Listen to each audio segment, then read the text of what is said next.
Ladies and gentlemen, I have yet another OP build for you guys. This time, it's a lightning hammer build. I bet everybody and their mother has seen a lightning hammer build before, but this one is a little bit different. We are actually going to use a blaster ring with this build. Let me show you how it looks.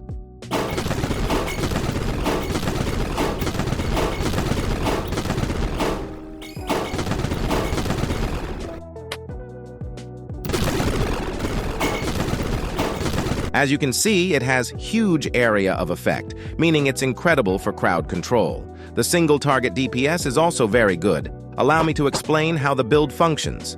Let's start off with the race and guild. For the race, I picked Kitsune. I know, shocker. It's just for extra attack speed. The guild is going to be Vampire. Vampire is pretty important because this build will not have any self-sustain without it. At max tier, Vampire grants all these stats. The Vampire perk gives you bonus damage and defense in the darkness, but you deal less damage in the sun. You also can no longer heal from anything other than the Lifesteal perk. This perk makes you heal for a portion of the damage you deal. Oh, you also get a lot of health when killing enemies. You could choose a different guild if you feel like you don't need healing. Now let's move on to the weapon.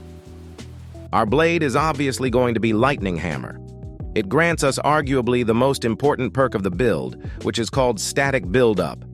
This perk makes it so on hit, you build up charge on your weapon that will release a huge lightning strike when you hit enemies with RMB. Per hit, you gain 1 charge. Max charge is 20. Very cool. Now, for our handle, we are going to use the Starlight handle. This may seem like an odd combination, but it works perfectly with the Static Build-Up perk. This is because the Starlight handle grants the Starstruck perk. This perk makes it so every M1 and M2 shoots a star of random damage type at the opponent.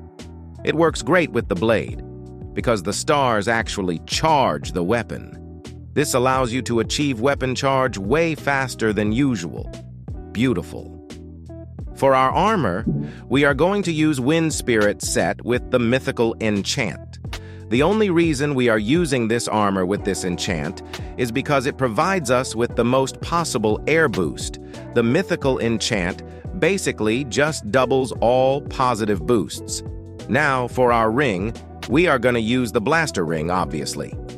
If you don't know what the blaster ring does, it basically gives you a gun if you are using a one-handed weapon or gloves, along with some other useful boosts like attack speed. With the blaster ring, use the quick enchant for even faster attack speed. Our rune is going to be the launch rune with the tempestuous enchant. This provides even more air boost and a very cool perk that is called Tempest. This perk makes all finishers send out a tornado. This is how it looks.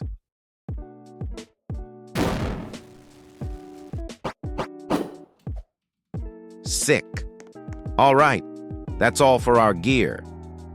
Now it's time for our abilities. Let's start with the weapon art, which is going to be Lightning Cloak. This weapon art makes all your attacks do chain lightning on hit, as well as granting a 20% speed boost. Here is how it looks.